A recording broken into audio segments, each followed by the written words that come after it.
નમસ્કાર વિદ્યાર્થી મિત્રો, હું રમેશ વાગડિયા આપ સૌનું સ્વાગત કરું છું આજના લેક્ચરમાં. આજનો લેક્ચર આપણું જે રનિંગ ચેપ્ટર છે, જે ધોરણ 12નું બીજું ચેપ્ટર છે, સપુષ્પી વનસ્પતિઓમાં લિંગી પ્રજનન, એના પરનો 11મો લેક્ચર છે. પહેલાં આપણે 10 લેક્ચરો જોઈ ગયા છીએ, જેની અંદર આ ચેપ્ટરના ઘણા બધા અગત્યના ટોપિકો વિશે આપણે વાત કરી ગયા છીએ. ઘણી બધી અગત્યની બાબતો વિશે આપણે ચર્ચા કરી ગયા છીએ, જેમાં આપણે પુષ્પની બાહ્યાકાર વિદ્યા,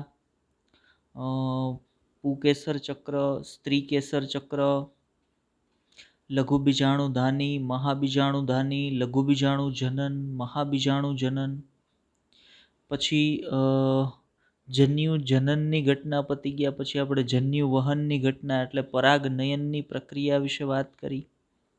પરાગનયનની અંદર સ્વપરાગનયન, પરપરાગનયન, ત્યારબાદ બાહ્ય સંવર્ધન પ્રયુક્તિઓ, આ તમામ બાબતો વિશે વાત કરી. છેલ્લા લેક્ચરની વાત કરીએ તો છેલ્લા લેક્ચરની અંદર આપણે ઘણી બધી અગત્યની બાબતો વિશે ચર્ચા કરી છે. જ્યાં છેલ્લા લેક્ચર સુધીની વાત કરીએ તો આપણે જે પૂર્વફલન ઘટનાઓ હતી ને એ તમામ પૂર્ણ કરી નાખી છે. જેમ કે આપણે છેલ્લા લેક્ચરમાં એવી વાત કરી કે કઈ રીતે પરાગનલિકા છે એ પરાગરજ છે એ કઈ રીતે પરાગાસન પર સ્થાપિત થાય, કઈ રીતે પરાગનલિકાનો વિકાસ થાય, એ પરાગનલિકા કઈ રીતે અંડકની અંદર પ્રવેશે અને કઈ રીતે નરજન્યુઓ છે એ અંડકમાં મુક્ત કરે. મતલબ ટોપિક શું હતો આપણો? પરાગરજ સ્ત્રીકેસર આંતર સંબંધ તરીકે એક ટોપિક આપણે ભણ્યા હતા. પછી કૃત્રિમ સંકરણની પણ આપણે ગઈકાલે વાત કરી હતી. તો ગઈકાલ સુધીની વાતને આપણે જોઈએ તો લિંગી પ્રજનનના જે મુખ્ય 3 તબક્કાઓ હોય કે જેમાં પૂર્વફલન, ફલન અને પશ્વફલન હોય, તો એમાં પૂર્વફલન ઘટનાઓને આપણે ગઈકાલ સુધીમાં પૂરી કરી ગયા છીએ. મતલબ હવે આપણે આગળ જે ઘટના વિશે વાત કરશું એ કઈ હશે? તો ભાઈ એ ફલન ઘટના હશે. કેમ કે એક વસ્તુ ફરજિયાત છે કે જ્યારે કોઈ પણ પ્રાણી લિંગી પ્રજનન, કોઈ પણ સજીવ લિંગી પ્રજનન કરતું હોય ત્યારે એ પૂર્વફલન, ફલન અને પશ્વફલન તબક્કાઓમાંથી જ પસાર થાય. એણે આ તમામ પ્રક્રિયાઓમાંથી પસાર થવું પડે જો એણે લિંગી પ્રજનન કરવું હોય તો. મતલબ આપણે પૂર્વફલન ઘટનાઓ પતાવી દીધી છે, તો હવે આપણે સપુષ્પી વનસ્પતિની અંદર ફલન ઘટનાઓ કયા પ્રકારની થવાની છે આજના લેક્ચરની અંદર એના સંદર્ભ વાત કરશું. બીજી આજના લેક્ચરમાં આપણે વાત કરવાની છે પશ્વફલન ઘટનાઓ અને રચનાઓ સંદર્ભે. ચાલો તો લેક્ચરની શરૂઆત કરીએ, આગળ વધીએ. તો આપણી સામે એક પીડીએફ છે અને રેફરન્સ તરીકે લેતા જઈએ અને ફલન ઘટનાઓથી આપણે શરૂઆત કરીએ. તો ફલન એટલે શું? તો આપણે આગળ ક્યાંક ફલનની વ્યાખ્યા છે એ જોઈ ગયા છીએ જ્યારે સજીવોમાં પ્રજનન ભણ્યા ને ત્યારે, કે ભાઈ જ્યારે નરજન્યુનું માદાજન્યુ સાથે જોડાણ થઈ અને યુગ્મનજ નિર્માણની પ્રક્રિયાને આપણે ફલન તરીકે ઓળખીએ છીએ. ફરી વખત કહું છું કે નરજન્યુનું માદાજન્યુ સાથે જોડાણ થઈ અને યુગ્મનજ નિર્માણની પ્રક્રિયાને આપણે ફલન તરીકે ઓળખીએ છીએ. હવે જ્યારે તમે સપુષ્પી વનસ્પતિઓની વાત કરતા હોય તો સપુષ્પી વનસ્પતિઓની અંદર જે ફલન છે ને એ ફલન કંઈક વિશિષ્ટ પ્રકારનું છે. એ ફલન કંઈક વિશિષ્ટ પ્રકારનું છે. એ ફલનને સામાન્ય ફલન ન કહેતા એને બેવડું ફલન કહેવામાં આવે છે. હવે એને શું કામ બેવડું ફલન કહેવામાં આવે છે એને સમજવાનો પ્રયત્ન કરીએ તો આપણે એક આકૃતિ વડે ગઈકાલે જ્યાં વાત પૂરી કરી હતી ને ત્યાંથી વાતને આગળ શરૂ કરીએ. તો આપણે ગઈકાલની વાત છે ને યાદ કરીએ તો ગઈકાલે આપણે એવું કંઈક જોતા હતા. માનો કે આ પ્રકારની એક રચના છે જેને આપણે અંડક તરીકે ઓળખીએ છીએ. આ પ્રકારનું અંડક છે. ક્યાં આવેલું હશે? તો આપણને ખબર છે બીજાશયની અંદર આવેલું હશે. અને આ અંડકની ફરતે 2 અંડાવરણો આવેલા હોય, બહાર તરફનું બાહ્ય અંડાવરણ, અંદર તરફનું અંતઃ અંડાવરણ. ચલો એની જરૂરિયાત નથી, પણ છતાંય આપણી સમજ માટે અહીંયા રાખી દઈએ કે ભાઈ આ પ્રકારે આ અંતઃ અંડાવરણ છે, એની ઉપર હજી બાહ્ય અંડાવરણ છે એ માનો આવેલ છે. તો આ પ્રકારે એક નોર્મલ અંડકની રચના હોય. અંડાવરણ આખે આખું આવેલ હશે તો આ પ્રકારે એક નોર્મલ અંડકની રચના છે એ થતી હોય. બરાબર.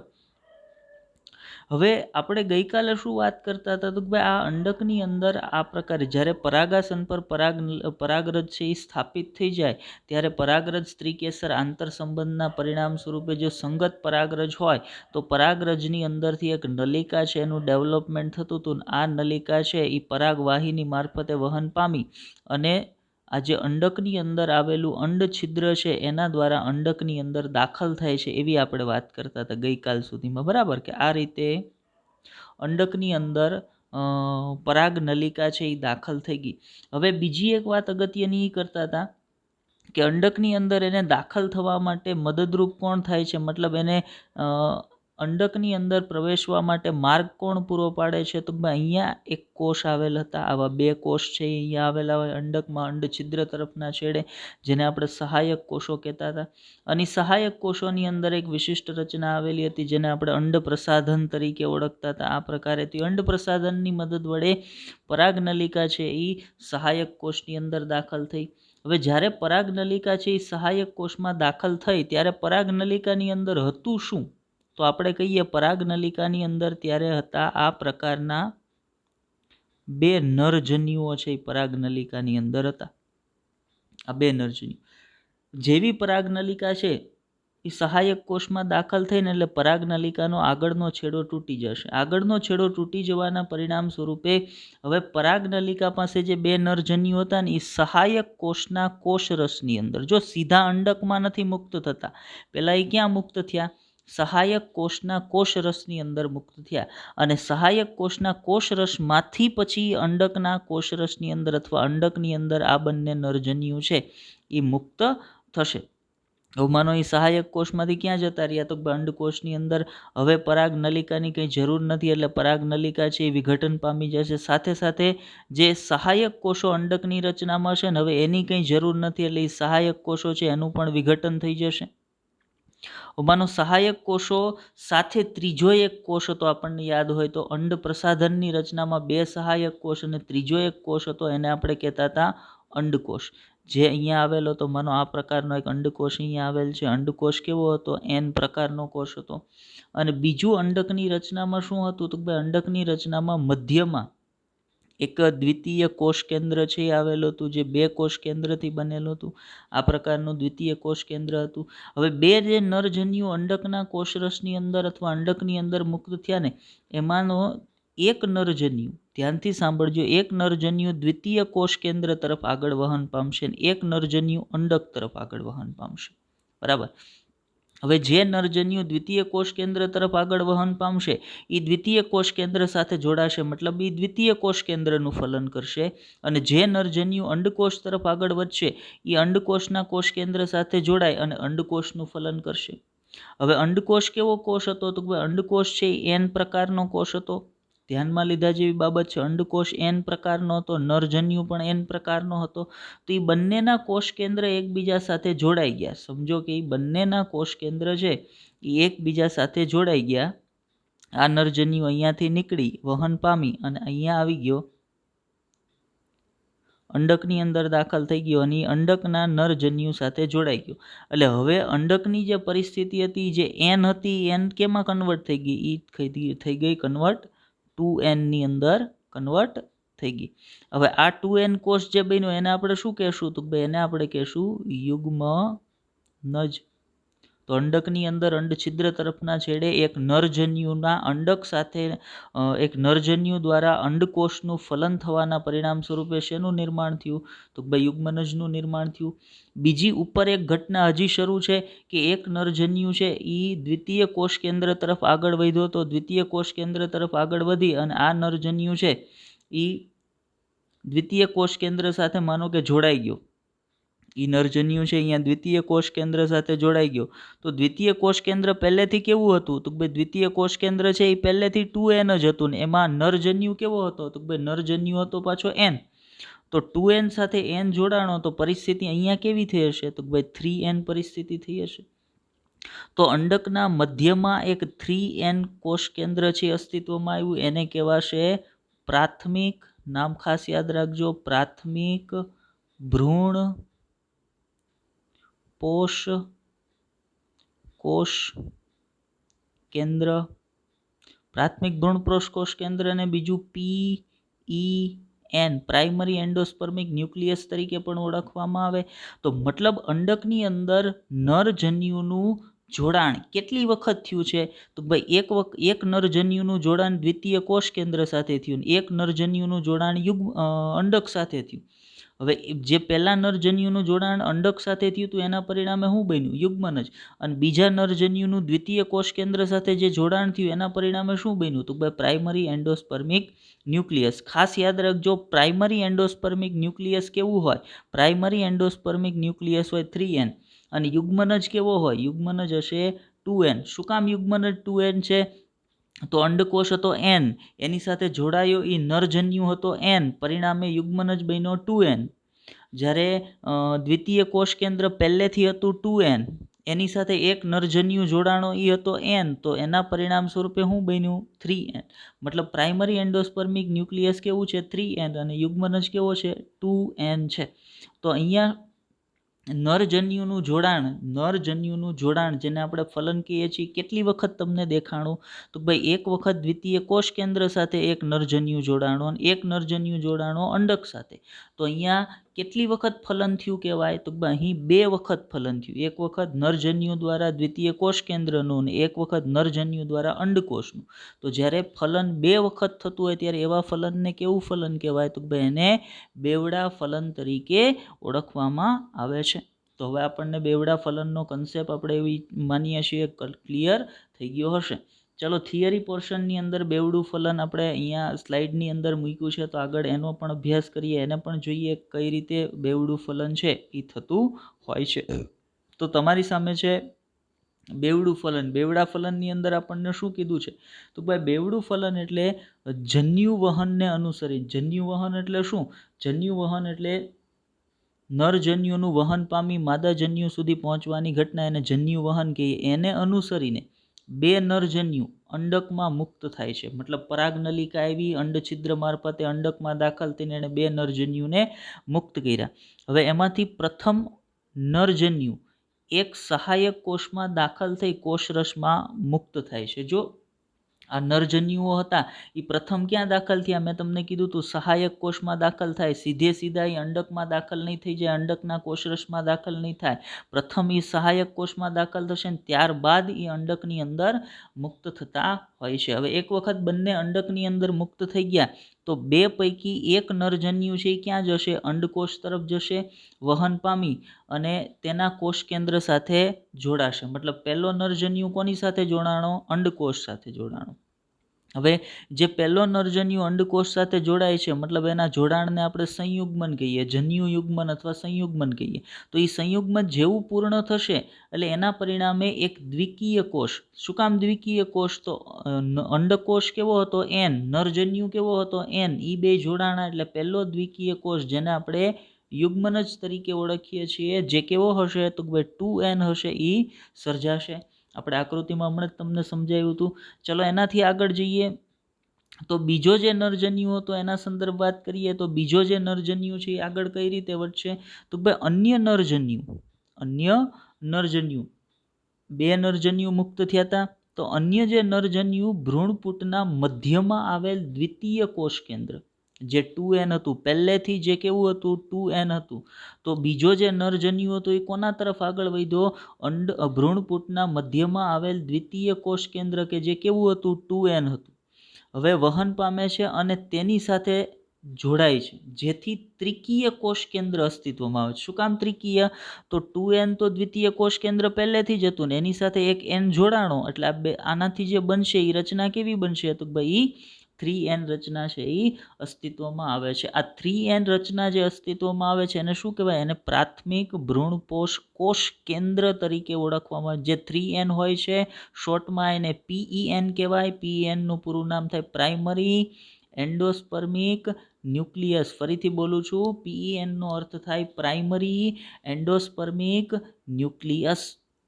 મતલબ તો ભાઈ ફલનની પ્રક્રિયાના પરિણામ સ્વરૂપે અંડકમાં 2 રચના નિર્માણ પામશે. એક હશે યુગ્મનજ અને બીજું હશે PEN પ્રાઇમરી એન્ડોસ્પર્મિક ન્યુક્લિયસ. આ 2 રચના કઈ રીતે નિર્માણ પામી? બેવડા ફલન. પ્રથમ ફલનનું પરિણામ યુગ્મનજ, દ્વિતીય ફલનનું પરિણામ PEN, અથવા એમ કહીએ પ્રથમ ફલનનું પરિણામ PEN અને દ્વિતીય ફલનનું પરિણામ યુગ્મનજ. મતલબ અહીંયા કેવું ફલન થાય છે? તો અહીં બેવડું ફલન થાય છે. તો હવે આપણને બધાને બેવડા ફલનની વાત મગજમાં બેસી ગઈ છે. ચલો આગળ વધીએ. તો બેવડા ફલન સંદર્ભે હજી થોડીક માહિતી લઈએ. તો આમ ભ્રૂણપૂટમાં 2 જોડાણ થાય છે. પહેલું જોડાણ નરજન્યુ અને અંડકોષ, બીજું જોડાણ નરજન્યુ અને દ્વિતીય કોષ કેન્દ્ર. તો જ્યારે 2 જોડાણ થાય છે તેથી આ ઘટનાને કેવી ઘટના કહેવાશે, અથવા તો આ ફલનને કેવું ફલન કહેવાશે? તો 2 જોડાણ થતું હોવાથી આ ફલનને બેવડું ફલન કહેવામાં આવે છે. અને બેવડું ફલન છે એ તમામે તમામ બેવડું ફલન એ સપુષ્પી વનસ્પતિ, તમામ સપુષ્પી વનસ્પતિઓમાં થતી એક અજોડ ઘટના છે. મતલબ એક એની વિશેષતા છે, એક એની લાક્ષણિકતા છે કે ભાઈ સપુષ્પી વનસ્પતિની અંદર જે ફલનની ઘટના થશે એ સામાન્ય ફલન નહીં હોય, પણ એ કેવું ફલન હશે? તો ભાઈ બેવડું ફલન હશે, જેમાં 2 જોડાણની ક્રિયા થતી હશે. 2 નરજન્યુ પૈકી એક દ્વિતીય કોષ કેન્દ્ર સાથે અને એક અંડકોષ સાથે જોડાશે. હવે અહીંયા આપણે તમને એક પ્રશ્ન પૂછીએ છીએ કે બેવડા ફલનની પ્રક્રિયામાં, જો પ્રશ્ન સમજો ધ્યાનથી, બેવડા ફલનની પ્રક્રિયામાં બેવડા ફલનની પ્રક્રિયામાં કેટલા કોષ કેન્દ્ર ભાગ લે છે? પ્રશ્ન શું છે? બેવડા ફલનની પ્રક્રિયામાં કેટલા કોષ કેન્દ્ર છે એ ભાગ લેવાના છે. ફરજિયાત બધાએ આન્સર કરવાનો છે. આન્સર કોમેન્ટની અંદર ફરજિયાત બધાએ કરવાનો છે કે ભાઈ આટલી સંખ્યામાં કોષ કેન્દ્ર છે એ બેવડા ફલનની પ્રક્રિયામાં ભાગ લે છે. આગળ વાત કરીએ બેવડા ફલન સંદર્ભે.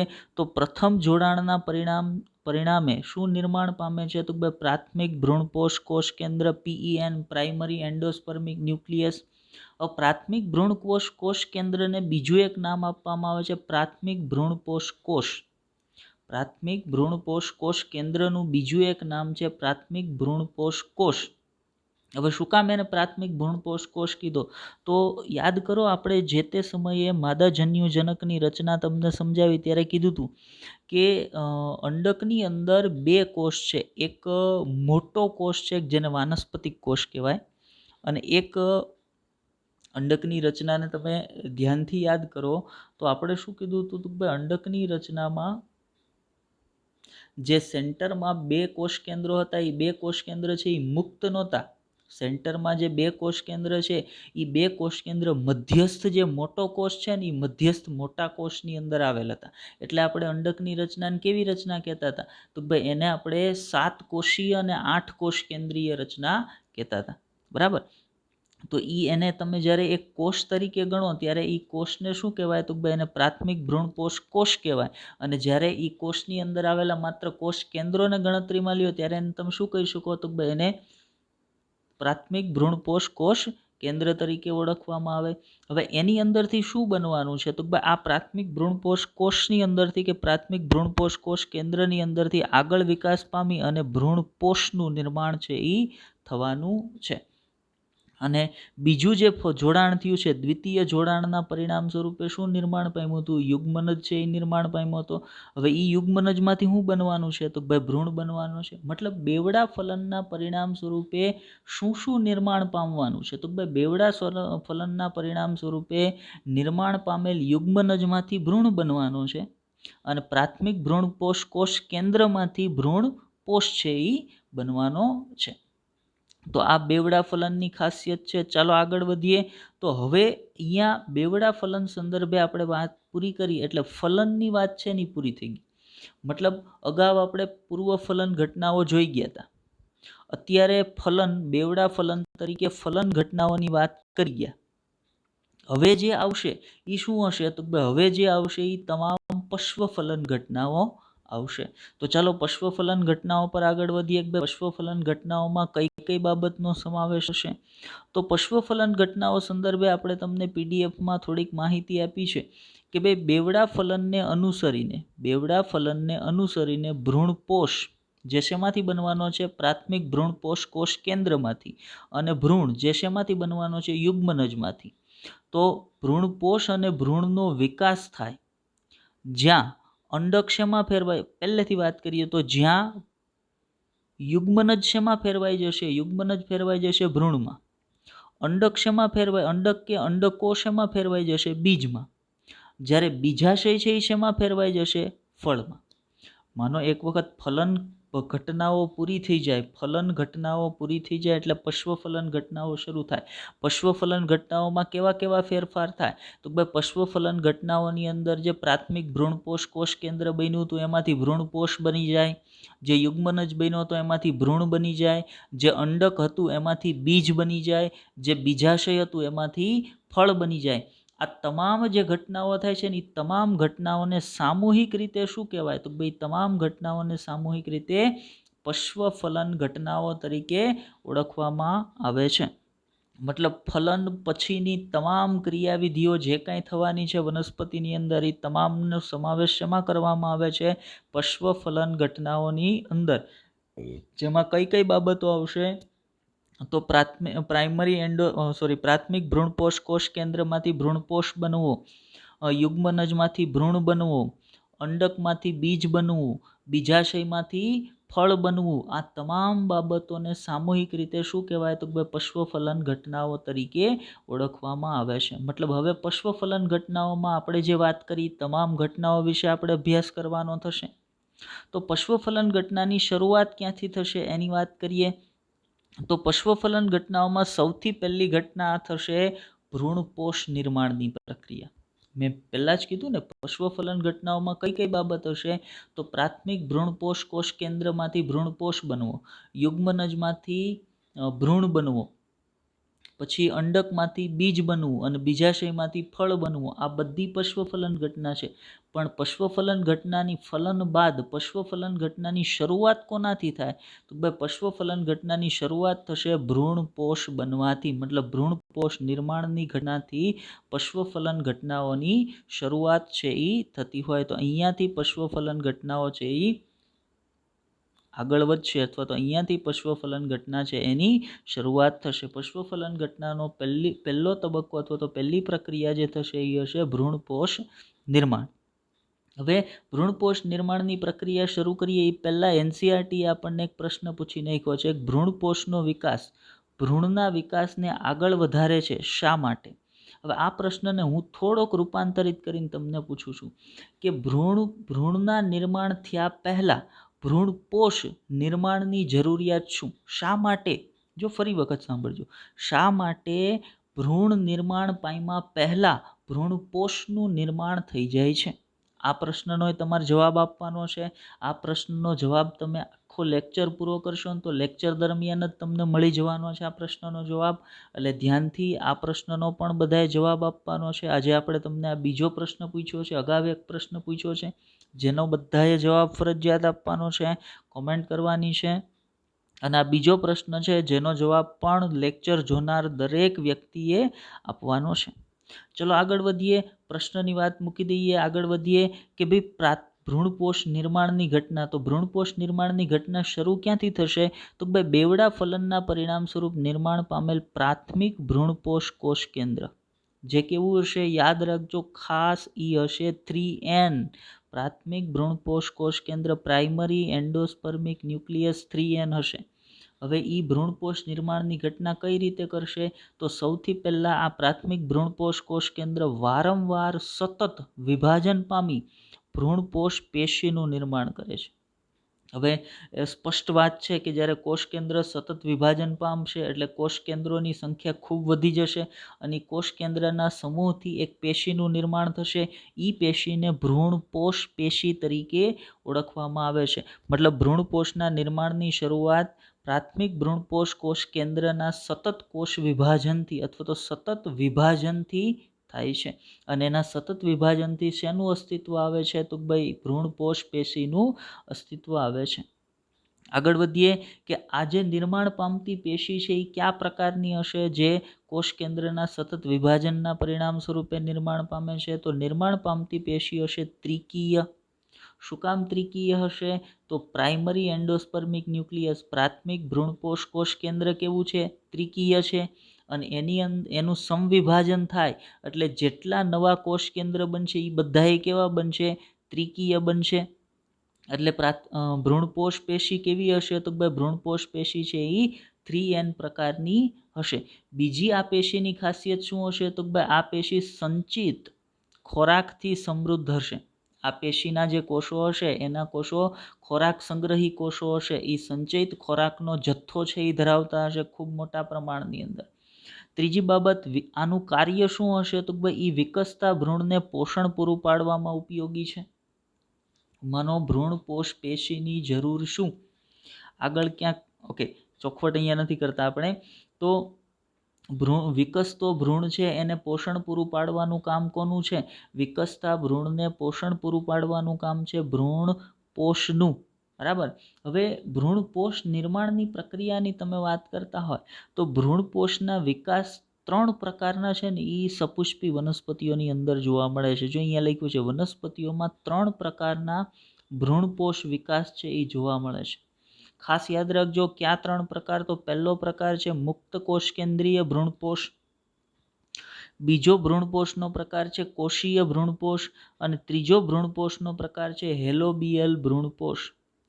મારા મગજમાં શું શું હોવું જોઈએ? ભ્રૂણપોષ શેમાંથી નિર્માણ પામે?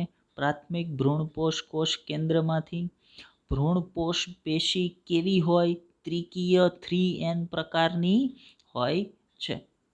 બીજું, કેટલા પ્રકારના ભ્રૂણપોષ વિકાસ હોય? 3 પ્રકારના. ક્યાં? મુક્ત કોષ કેન્દ્રીય, કોષીય અને હેલોબિયલ. ચલો આ ત્રણેય વચ્ચે તફાવત શું છે એને સમજવાનો પ્રયત્ન કરીએ. તો આપણે તમને એક આકૃતિ દોરી અને આ ત્રણેય પ્રકાર વિશે સમજાવીએ કે ભાઈ કોને મુક્ત કોષ કેન્દ્રીય ભ્રૂણપોષ કહેવાશે, કોને કોષીય ભ્રૂણપોષ કહેવાશે અને કોને કોષ કેન્દ્રીય ભ્રૂણપોષ કહેવાશે.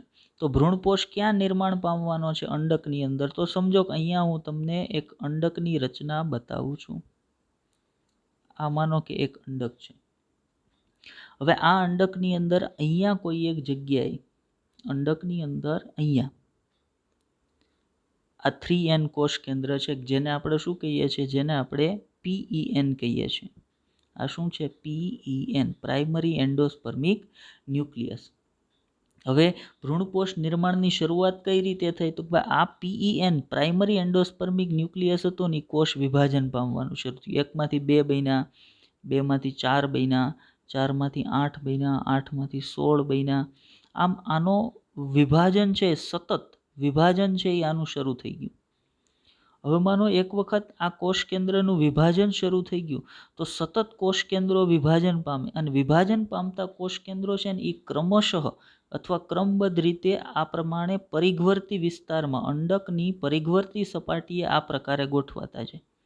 અંડકની પરિઘવર્તી સપાટીએ આ પ્રકારે જે વિભાજન પામતા કોષ કેન્દ્રો છે એ આ પ્રકારે ગોઠવાય છે. હજી માત્ર કોષ કેન્દ્રો જ ગોઠવાય છે, આપણે બીજું કંઈ નથી બોલતા. હજી માત્ર સમજો કોષ કેન્દ્રો જ છે એ ગોઠવાય છે. અને તમામ કોષ કેન્દ્ર કેવા હશે? 3N પ્રકારના જ હશે. કેમ કે જેમાંથી સમવિભાજન દ્વારા એ નિર્માણ પામે છે એ બધા કોષ કેન્દ્ર કેવું હતું? 3N. તો આ રીતે સતત કોષ કેન્દ્રના વિભાજન દ્વારા અસંખ્ય 3N કોષ કેન્દ્ર છે એ અંડકની અંદર અસ્તિત્વમાં આવે છે. અને એ કોષ કેન્દ્રો ક્યાં ગોઠવાતા જાય છે? તો બે કોષ કેન્દ્રો પરિઘવર્તી વિસ્તારમાં ગોઠવાતા જાય છે. હવે જે કોષ કેન્દ્રો પરિઘવર્તી વિસ્તારમાં ગોઠવાઈ ગયા છે ને એ કોષ કેન્દ્રોની ફરતે હવે ધીમે ધીમે આ પ્રકારે કોષ દિવાલ છે ને એ અસ્તિત્વમાં આવવાની શરૂ થશે. જો આજે હું ભ્રૂણપોષ વિકાસની વાત કરું છું ને એમાં પહેલા કોષ કેન્દ્રનું ખૂબ મોટી સંખ્યામાં વિભાજન થઈ ગયું, એ પરિઘવર્તી વિસ્તારમાં ગોઠવાણા, ત્યારબાદ એના કોષ કેન્દ્રોની ફરતે કોષ દિવાલ બનવાની શરૂ થઈ છે. ત્યારબાદ એના કોષ કેન્દ્રોની ફરતે કોષ દિવાલ બનવાની શરૂ થઈ છે. મતલબ શરૂઆતમાં આ કોષ કેન્દ્ર કેવા હતા? મુક્ત હતા. શરૂઆતમાં આ કોષ કેન્દ્ર કેવા હતા? મુક્ત હતા. એટલે આ ભ્રૂણપોષ જે બન્યો એ ભ્રૂણપોષ એ કેવો કહેવાશે? તો ભાઈ આ જે ભ્રૂણપોષ છે જે હજી માત્ર કયા સ્વરૂપે છે? કોષ કેન્દ્ર સ્વરૂપે છે. તો આ પ્રકારના ભ્રૂણપોષને કહેવાશે મુક્ત કોષ કેન્દ્રીય ભ્રૂણપોષ. ભ્રૂણપોષ આનું બેસ્ટ એક્ઝામ્પલ કોણ છે? નારિયેળનું પાણી બેસ્ટ એક્ઝામ્પલ છે. નારિયેળનું પાણી છે એ ખરેખર શું છે? એ એક પ્રકારનો ભ્રૂણપોષ છે. એક પ્રકારનો ભ્રૂણપોષ છે. અને નાળિયેરની જે ગર તમને જોવા મળે, જેને આપણે શેષ કહીએ છીએ, જે સફેદ રંગની ગર હોય, એ શું છે?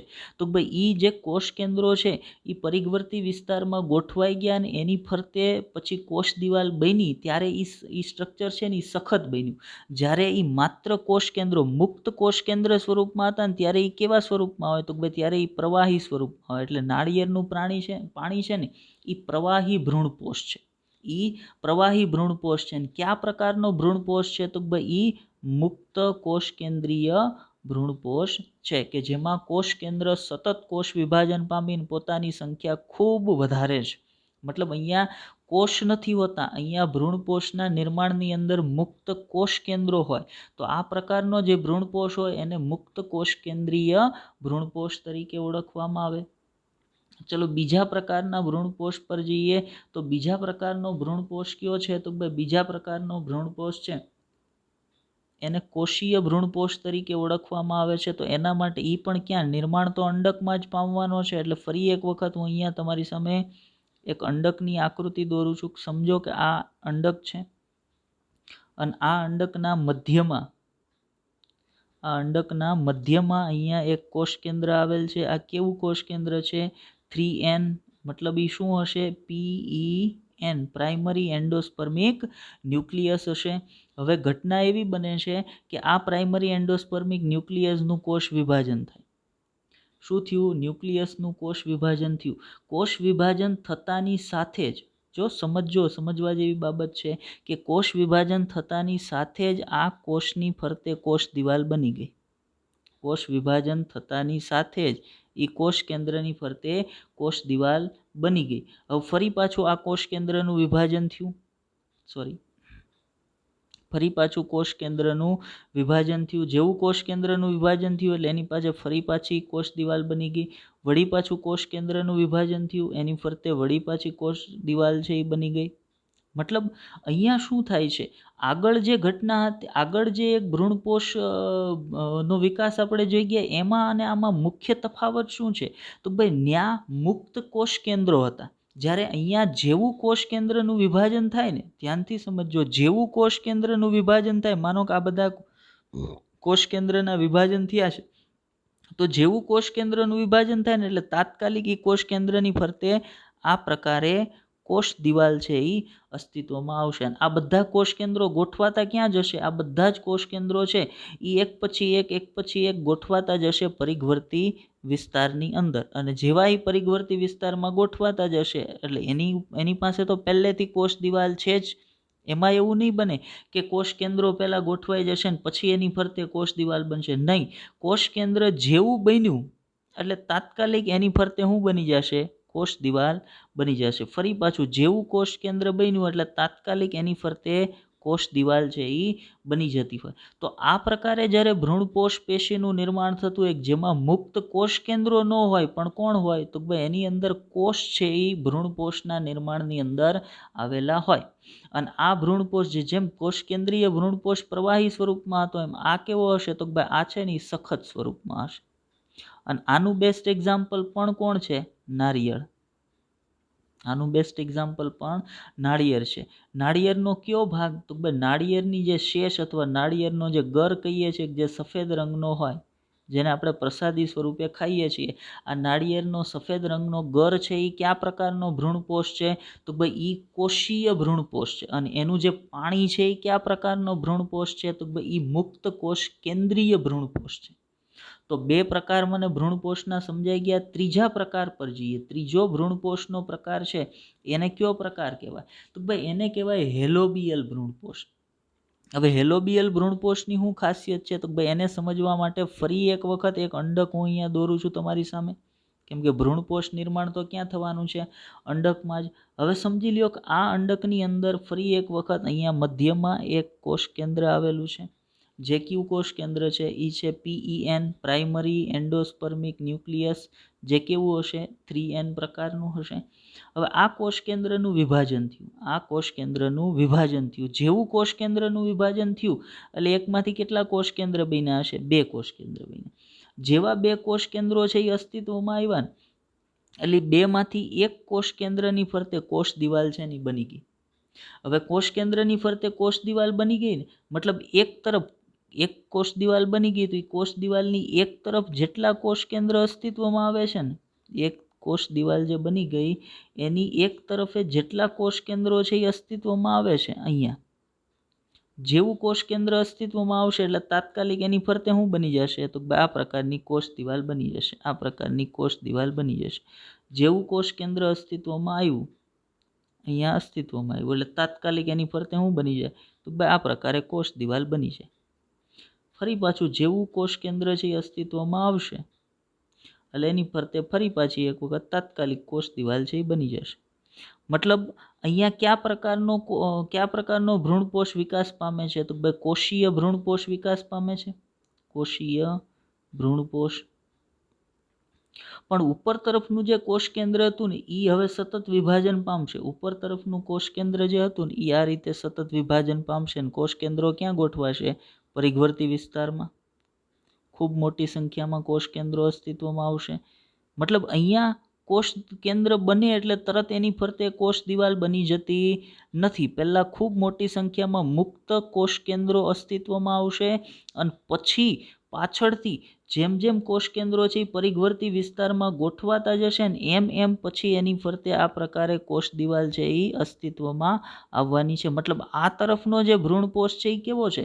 તો ભાઈ એ છે કોષ કેન્દ્રીય ભ્રૂણપોષ.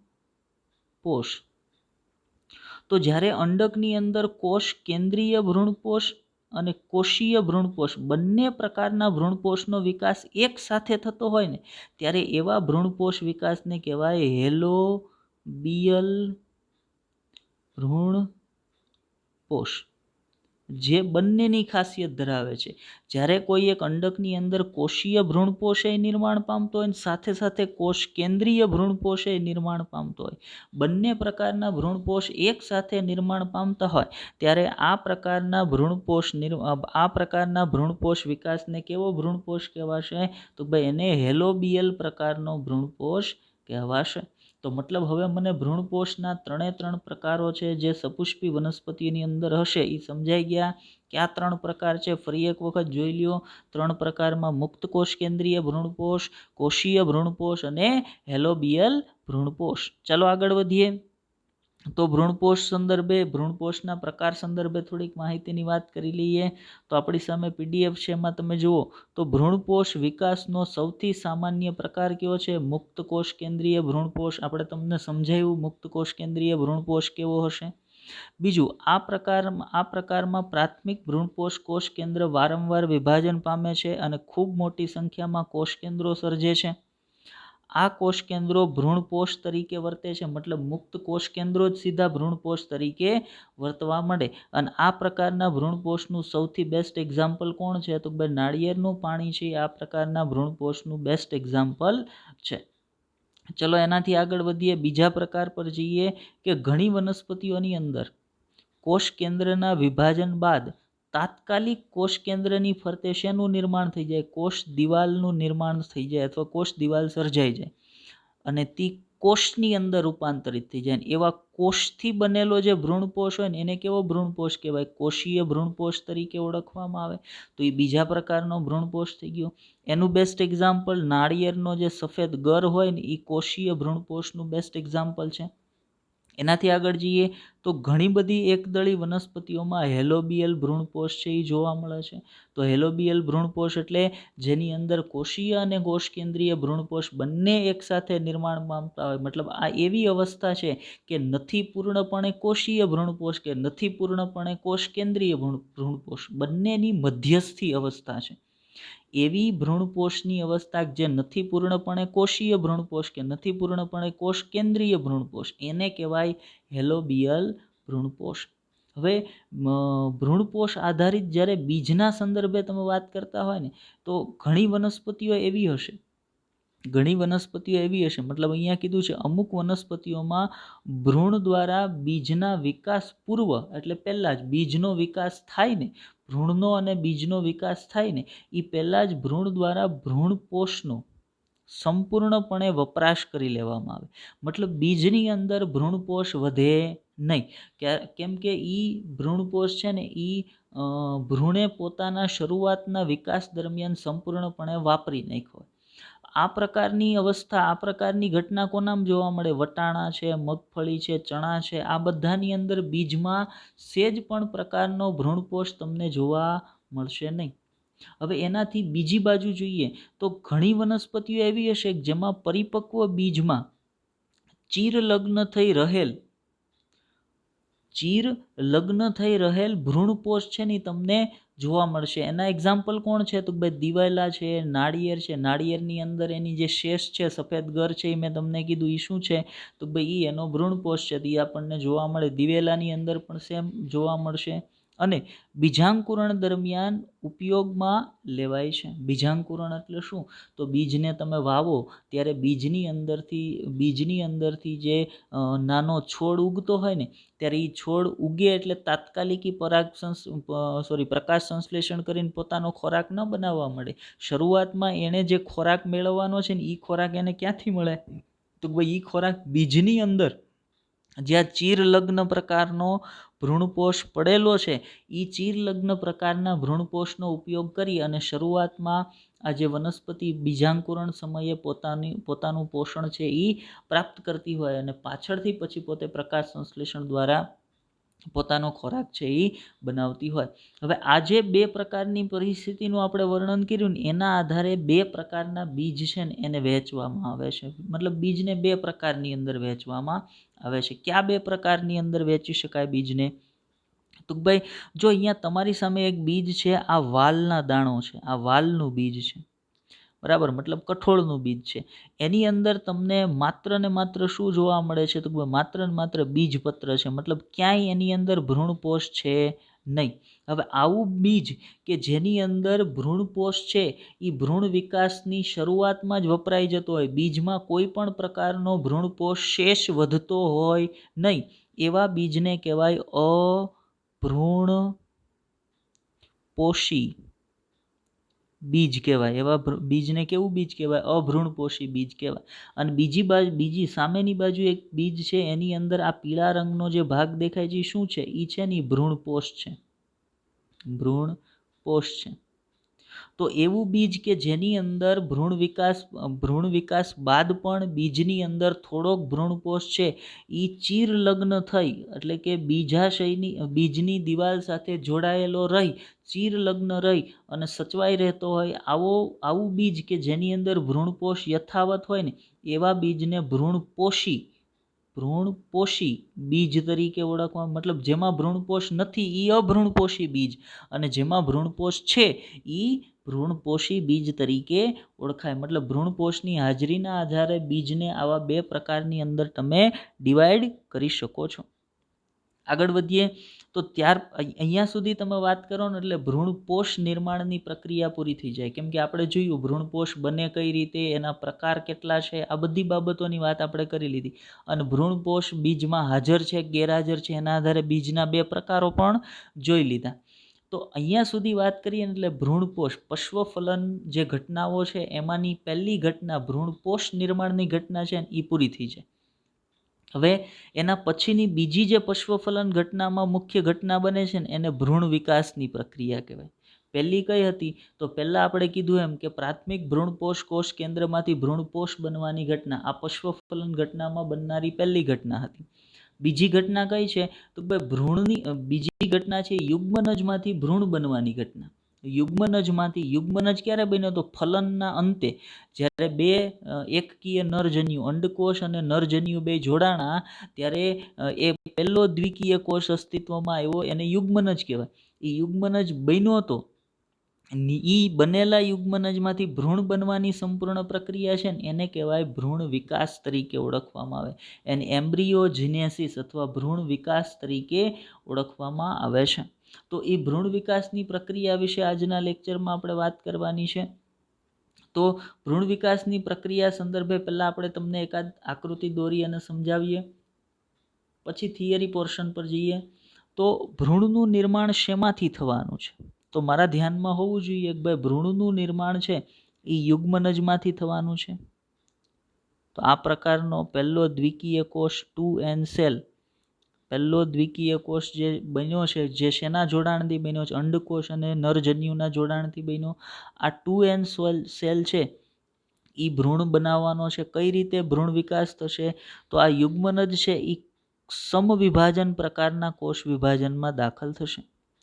મતલબ તો ભાઈ યુગ્મનજનું પહેલું જે યુગ્મનજ ભ્રૂણ વિકાસની પ્રક્રિયામાં આગળ વધશે અને પહેલું જે વિભાજન થશે ને, ખાસ યાદ રાખજો, એ પહેલું વિભાજન છે ને એનું આયામધર્ય થશે. એટલે યુગ્મનજ છે ને એ 2 કોષમાં વિભાજિત થઈ જશે. આવા 2 કોષની અંદર યુગ્મનજ છે એ વિભાજિત થઈ ગયો. એમાં જે ઉપર તરફનો કોષ હતો અને એક નીચે તરફનો કોષ હતો. ઉપર તરફનો જે કોષ છે ને, ઉપર તરફનો કોષ એને કહેવાય અગ્રસ્થ કોષ. અગ્રસ્થ કોષ જે ઉપર તરફ છે. નીચે તરફનો આ જે કોષ છે ને એને કહેવાય તલસ્થ કોષ. તલસ્થ કોષ. અહીંયા જે આપણે ડાયાગ્રામ બનાવીએ છીએ એ કન્સેપ્ટ માટે અગત્યનો છે. સાથે સાથે દોરતા જજો. આપણી જે નોટ હોય એ નોટની અંદર એ વ્યવસ્થિત રીતે આ ડાયાગ્રામ બનાવતા જજો કે યુગ્મનજમાંથી ભ્રૂણ વિકાસમાં પહેલું જે વિભાજન યુગ્મનજની અંદર થવાનું એ આયામધર્ય હશે, અનુપ્રસ્થધર્ય હશે. બરાબર, આડા 2 ભાગ પડવાના છે. ફરી વખત સુધારો કરી લેજો, પહેલાં બોલવામાં મિસ્ટેક હતી. અનુપ્રસ્થધર્ય યુગ્મનજનું વિભાજન થશે એટલે મધ્યમાંથી અનુપ્રસ્થધર્ય યુગ્મનજ 2 ભાગમાં ડિવાઈડ થશે. ઉપરનો કોષ હશે એને અગ્રસ્થ કોષ કહેવાય, નીચેનો કોષ હોય એને તલસ્થ કોષ તરીકે ઓળખવામાં આવે છે. હવે આગળ વધીએ. એનાથી આગળ યુગ્મનજ કઈ રીતે વિકાસ પામવાનો છે? તો આગળ જઈએ તો આગળ યુગ્મનજના વિકાસમાં અગ્રસ્થ કોષ છે, જે અગ્રસ્થ કોષ છે એ અગ્રસ્થ કોષ આયામધર્ય વિભાજન પામશે. એટલે માનો કે આ પ્રકારનો અગ્રસ્થ કોષ જે હતો એ આયામધર્ય એટલે ઊભા 2 ભાગમાં વિભાજિત થયો. એટલે 2 અગ્રસ્થ કોષો છે એ આયામધર્ય વિભાજન પામીને આ રીતે અસ્તિત્વમાં આવ્યા. સેમ એઝ જે તલસ્થ કોષ હતો ને એ અનુપ્રસ્થધર્ય વિભાજન પામ્યો. એટલે આ પ્રકારનો 1 અને 2 આવા 2 અનુપ્રસ્થ કોષો આવા 2 તલસ્થ કોષો છે એ નીચે તરફ વિભાજન પામ્યા. યાદ રાખજો, બીજું જે વિભાજન થશે એમાં અગ્રસ્થ કોષ જે હશે એની અંદર આયામ થશે અને તલસ્થ કોષમાં વિભાજન છે એ અનુપ્રસ્થ થશે. 2 અગ્રસ્થ કોષો અસ્તિત્વમાં આવ્યા અને 2 તલસ્થ કોષો છે એ અસ્તિત્વમાં આવ્યા. મતલબ હવે ભ્રૂણ કેટલા કોષોનો બનેલો છે? ભ્રૂણ બનેલો છે 4 કોષનો. ભ્રૂણ કેટલા કોષનો બનેલો છે ભાઈ? 4 કોષનો. તો આવા ચતુષ્કોષીય ભ્રૂણને કેવો ભ્રૂણ કહેવાય? આને કહેવાય પૂર્વ ભ્રૂણ. આને કેવો ભ્રૂણ કહેવાય? પૂર્વ ભ્રૂણ. યાદ રાખજો, 4 કોષનો બનેલો પૂર્વ ભ્રૂણ માત્ર દ્વિદળી વનસ્પતિમાં હોય. એકદળી વનસ્પતિની તમે વાત કરતા હોય, એકદળી, તો એકદળી વનસ્પતિમાં પૂર્વ ભ્રૂણ, યાદ રાખવા જેવી વાત છે ભાઈ, પૂર્વ ભ્રૂણ છે એ 3 કોષનો બનેલો હશે. શું કામ 3 કોષનો બનેલો હશે? તો યાદ રાખજો, બીજું જે વિભાજન, મતલબ પહેલું વિભાજન તો બંનેમાં સેમ હશે. યુગ્મનજમાં અનુપ્રસ્થ વિભાજન થયું, અગ્રસ્થ અને તલસ્થ કોષ બન્યા. પણ એકદળી વનસ્પતિમાં અગ્રસ્થ કોષ આગળ વિભાજન પામશે એટલે આયામ વિભાજન થઈને 2 અગ્રસ્થ કોષો બનશે. પણ તલસ્થ કોષનું વિભાજન નહીં થાય એટલે તલસ્થ કોષની સંખ્યા કેટલી રહી? માત્ર 1ની 1. મતલબ ઉપરના 2 અગ્રસ્થ કોષ અને નીચે વિભાજન ન થવાના કારણે તલસ્થ કોષ રહી જશે 1 જ. એટલે કુલ કોષ કેટલા થઈ જશે એકદળી વનસ્પતિમાં? 3. મતલબ એકદળી વનસ્પતિનો પૂર્વ ભ્રૂણ કેટલા કોષથી બનેલો? તો ભાઈ 3. અને દ્વિદળી વનસ્પતિનો પૂર્વ ભ્રૂણ કેટલા કોષથી બનેલો? તો ભાઈ 4 કોષથી બનેલો હોય. ઉપરના 2 અગ્રસ્થ અને નીચેના 2 તલસ્થ કોષો તરીકે ઓળખવામાં આવે છે. ચલો, મતલબ પૂર્વ ભ્રૂણ નિર્માણ સુધીનો ભ્રૂણનો વિકાસ હવે બધાને મગજમાં બેસી ગયો હોવો જોઈએ કે ભાઈ સૌથી પહેલાં યુગ્મનજનું અનુપ્રસ્થ વિભાજન, એક ઉપર તરફનો અગ્રસ્ત કોષ, નીચે તરફનો તલસ્થ કોષ, અગ્રસ્ત કોષનું આયામ વિભાજન, બે અગ્રસ્ત કોષો, જે તલસ્થ કોષનું અનુપ્રસ્થ વિભાજન એટલે બે તલસ્થ કોષો, 4 કોષોનો બનેલ આવો જે ભ્રૂણ છે એ કેવો ભ્રૂણ કહેવાશે? એને પૂર્વ ભ્રૂણ તરીકે ઓળખવામાં આવે છે. જે કોનો પૂર્વ ભ્રૂણ છે? દ્વિદળી વનસ્પતિનો. જો એકદળી વનસ્પતિનો હોત તો કેટલા કોષનો બનેલો હોત? 3 કોષનો બનેલો હોત. ચલો, પૂર્વ ભ્રૂણ પછી આગળનો જે ભ્રૂણનો વિકાસ છે ને એને હવે સમજવાનો પ્રયત્ન કરીએ.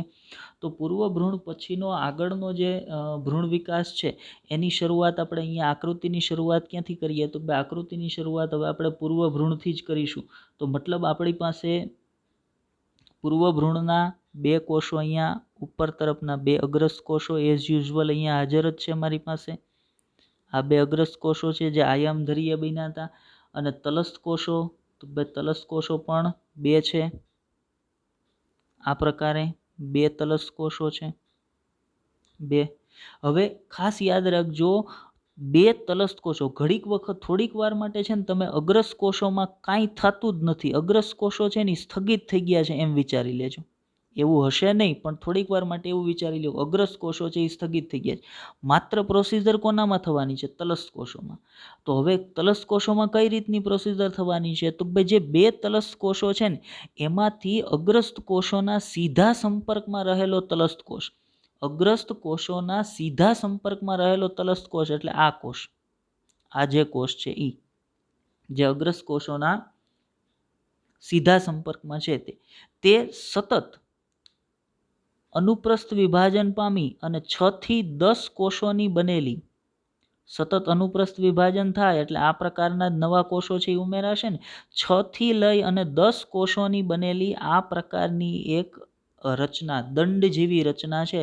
અને દંડ જેવી રચના છે એનું નિર્માણ કરશે કોણ?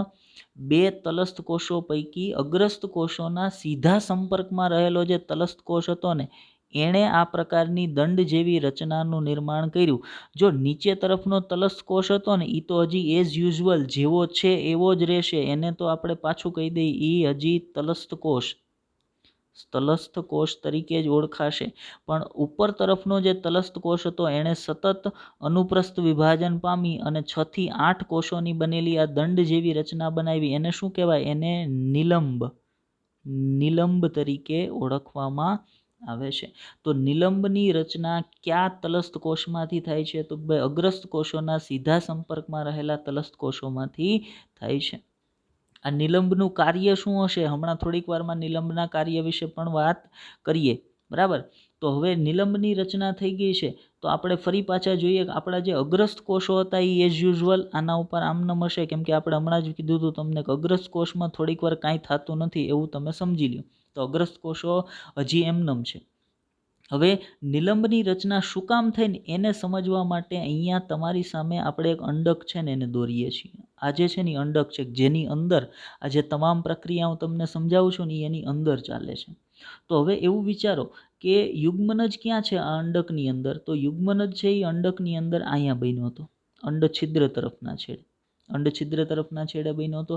હવે યુગ્મનજમાંથી જે ભ્રૂણ બનવાનો છે એ ભ્રૂણ પોષણ હેમાંથી મેળવવાનો છે? તો ભાઈ એ ભ્રૂણ જેમાંથી પોષણ મેળવવાનો છે એ છે ભ્રૂણપોષ. અને એ ભ્રૂણપોષ ક્યાં આવેલો છે અંડકની રચનામાં? તો ભાઈ ઉપર તરફ આવેલો છે. શું કામ ઉપર તરફ છે? તો ભાઈ દ્વિતીય કોષ કેન્દ્ર અથવા પ્રાઇમરી એન્ડોસ્પર્મિક ન્યુક્લિયસ ક્યાં હતું? તો ભાઈ ઉપર તરફ. એટલે એવું વિચારો ભ્રૂણપોષ છે અહીંયા આવેલો છે. હવે જો નિર્માણ પામતા ભ્રૂણને ભ્રૂણપોષમાંથી પોષણ મેળવવું હોય તો એણે થોડુંક અંડકમાં ઉપર તરફ આગળ વધવું પડશે, એણે ઉપર તરફ આગળ જવું પડશે. તો ઉપર તરફ એ આગળ ક્યારે જઈ શકે? તો ભાઈ એને નીચે તરફથી ધક્કો લાગે ત્યારે. અને નીચે તરફથી જે ભ્રૂણને ધક્કો કઈ રીતે લાગશે? તો સમજો કે નીચે તરફનો જે તલસ્થ કોષ હતો આ પ્રકારનો, એ કોષ અહીંયાથી વિભાજન પામીને આ રીતે દંડ જેવી રચના બનાવી. હવે એ દંડ જેવી રચનામાં ઉપર તરફ કોણ હતું? તો અહીંયા હતા અગ્રસ્ત કોષો જેમાંથી આપણો ભ્રૂણ છે એ બનવાનો છે. તો ભ્રૂણ જે કોષમાંથી બનવાનો છે એને પોષણ માટે ભ્રૂણપોષ સુધી પહોંચાડવા માટે જે કોષોમાંથી ભ્રૂણ બનવાનો છે જે અગ્રસ્ત કોષોમાંથી ભ્રૂણ બનવાનો છે એ કોષોને પોષણ મળી રહે એટલા માટે ભ્રૂણપોષ વિસ્તાર સુધી પહોંચાડવા તલસ્થ કોષમાંથી જે દંડ જેવી રચનાનું નિર્માણ થાય છે એને શું કહેવાય? તો ભાઈ એને નિલંબ કહેવાય. બીજી એક વાત યાદ રાખજો કે નિલંબનો સૌથી ઉપરનો કોષ કે જે અગ્રસ્ત કોષના સીધા સંપર્કમાં છે એને કહેવાય અધોવર્ધક કોષ. અધોવર્ધક કોષ. અધોવર્ધક કોષનું બહુ અગત્યનું કાર્ય છે. જ્યારે મૂળ નિર્માણ થાય ને ત્યારે મૂળની ઉપર મૂળના અગ્રભાગને રક્ષણ આપતી જે ટોપી જેવી રચના હોય ને જેને મૂળ ટોપ કહેવાય, એ મૂળ ટોપ શેમાંથી બને છે? તો ભાઈ આ અધોવર્ધક કોષની અંદરથી બને છે. એટલે અધોવર્ધક કોષનું કાર્ય ખૂબ જ અગત્યનું છે. મતલબ મને એ સમજાઈ ગયું કે નિલંબની રચના શું કામ થતી હશે. હવે તલસ્થ કોષની અંદર જે કાંઈ ફેરફાર થવાના તે થઈ ગયા. હવે આપણે જઈએ અગ્રસ્ત કોષમાંથી ભ્રૂણ કઈ રીતે બનતો હશે એના પર. ચલો તો અહીંયા સુધી તમને વાત સમજાઈ ગઈ હશે. આગળ વધીએ આપણે. તો હવે જોઈએ ઉપર તરફના જે આપણા બે અગ્રસ્ત કોષો હતા એમાં શું થવાનું છે. તો બે અગ્રસ્ત કોષોને આપણે અહીંયા બતાવીએ છીએ કે આ પ્રકારના બે અગ્રસ્ત કોષો અહીંયા હતા. હવે હું તલસ્થ કોષોને ભાઈ બતાવતો નથી, બરાબર. આ અગ્રસ્ત કોષો અનુપ્રસ્થ વિભાજન પામશે એટલે બેમાંથી કેટલા કોષો બની જશે ભાઈ? બેમાંથી બની ગયા 4 કોષો. આ ચાર કોષો છે ફરી એક વખત વિભાજન પામશે, પણ હવેનું વિભાજન છે અગાઉના બંને વિભાજનને કાટખૂણે થશે. એટલે આ 4 કોષમાંથી 8 કોષની બનેલી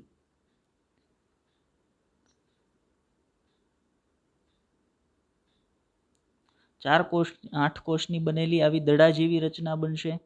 હવે આ 8 કોષ ફરી એક વખત કોષ વિભાજનમાં જશે જે અગાઉના કોષ વિભાજનને કાટખૂણે થશે.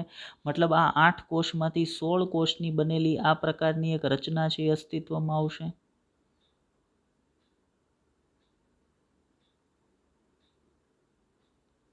આ પ્રકારની માનો કે દડા જેવી રચના છે એ અસ્તિત્વમાં આવશે. આ દડા જેવી રચના કોના આધારે હશે? આની નીચે શું હશે? આની નીચે નિલંબ હશે. હો ભાઈ, એ યાદ રાખજો. એ મગજમાંથી આપણે અહીંયા બતાવતા ભલે નથી. આની નીચે આ પ્રકારની નિલંબની રચના હશે જ. તો નિલંબ ઉપર આ પ્રકારનો ભ્રૂણ છે એ અસ્તિત્વમાં આવ્યો. નિલંબ ઉપર આ પ્રકારનો ભ્રૂણ બને છે અને ભ્રૂણનું કયું સ્ટેજ છે? આ ભ્રૂણ તમને કેવો દેખાય છે? કેવો આકાર છે ભ્રૂણનો? તો હવે ભ્રૂણનો આકાર જે મને દેખાય છે એ કેવો છે? ગોળાકાર છે. મતલબ પહેલા ભ્રૂણ કેવો બન્યો હતો? 4 કોષનો, જેને પૂર્વ ભ્રૂણ કહેતા હતા. પૂર્વ ભ્રૂણને અનુસરીને ભ્રૂણની બીજી અવસ્થા કઈ બની? તો ભાઈ ગોળાકાર ભ્રૂણ બન્યું. કેવું ભ્રૂણ બન્યું? ગોળાકાર ભ્રૂણ બન્યું. હવે ગોળાકાર ભ્રૂણ છે એ આગળ વિકાસ પામીને કયા પ્રકારના ભ્રૂણમાં વિભાજિત, કયા પ્રકારની અવસ્થામાં જશે? તો ભાઈ ગોળાકાર ભ્રૂણ છે એ આ પ્રકારની અવસ્થામાં જશે. મતલબ હવે પછીની નેક્સ્ટ અવસ્થા જે ભ્રૂણની હશે એ કેવી હશે? તો ભાઈ આ પ્રકારની હશે, જેને હૃદયાકાર ભ્રૂણ તરીકે ઓળખવામાં આવે. આ પ્રકારનો હૃદયાકાર ભ્રૂણ છે એ અસ્તિત્વમાં આવશે. હવે હૃદયાકાર ભ્રૂણ છે એ ત્યાર પછી કયા પ્રકારના ભ્રૂણની અંદર રૂપાંતરિત થવાનો છે? તો હૃદયાકાર ભ્રૂણ છે એ હવે ઘોડાની નાળ આકારના ભ્રૂણમાં રૂપાંતરિત થવાનો છે. મતલબ આ પ્રકારનો.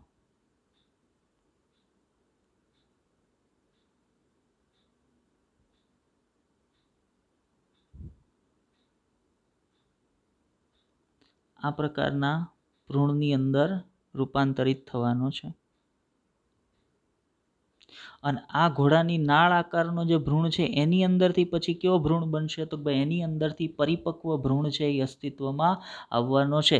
એટલે અગ્રસ્ત જે બે કોષો હતા એ ક્રમશઃ વિભાજન પામી અને પહેલાં એણે શું બનાવ્યું હતું? પહેલાં પૂર્વ ભ્રૂણ, પછી ક્રમશઃ અગ્રસ્ત કોષો જે વિભાજન પામી અને એની અંદરથી 4 કોષીય, 8 કોષીય, 16 કોષીય ગોળાકાર ભ્રૂણ બનાવશે.